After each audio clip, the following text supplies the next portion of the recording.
وزير عبد الرحمن متدارك وصاجر الدولة وحبضنا وأختها عن فيلا معني ما كان في إنه رمضان ظهر محاكم وغدا هذا الدور ده كترسن محاكم وغدا أودي كنا الدولة لا تجرى ماشي أي كجران يسد أصله ده والوجود بهذه كرا حكومة دا وجاميو مدحونا محمد عبد الله فرماجي رئيس حسن على خيره إن هذا فهمين وحان صواب تكيني كرت أنا وأختها إذا ما دي الصومالية نود السنة وحياة هايين إذا ما كب اللوضي حب قبيل أو دجالمي حب قبيل دولتنا مركز دنبا قرميسي الله ونحرس عبد الله يوسف صوب الله بحكى له وريجي مدحونا الشيخ شريف مدحونا الشيخ شريف وقت يساوي وحاله بالله بين اسمي عيدن كدب لو صوب الله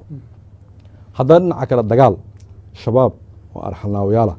ودجال كود وجوكتيه وقرح وجوكتيه ووحى أسكوهن أيهن أفكار aysan ahayn degmo iyo gobol iyo madaxweyne iyo ra'iisul wasaare iyo siyaasad iyo anaga isku mayn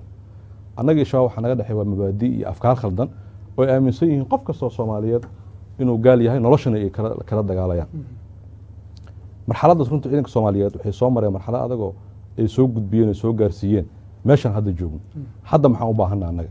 anaga hadda waxaan u baahanahay ciidanka Soomaaliyeed dib u habeynta hadda dawladda ay wado in ciidan xoog leh oo ciidan tayaysan oo askari nambaraysan oo xeradu jooga la yaqaan oo meesha ku howlgala la yaqaan oo isku dhafano midka Baydhabo ka yimid iyo midka Jowhar ka yimid iyo midka Hargeysa iyo Boorama ka yimid iyo midka Dhuusamareeb ka yimid in inta la isku dhaxdaro ciidan nidaamsan oo habaysan oo la dagaalami karo wajihi kara cadawga in laga sameeyo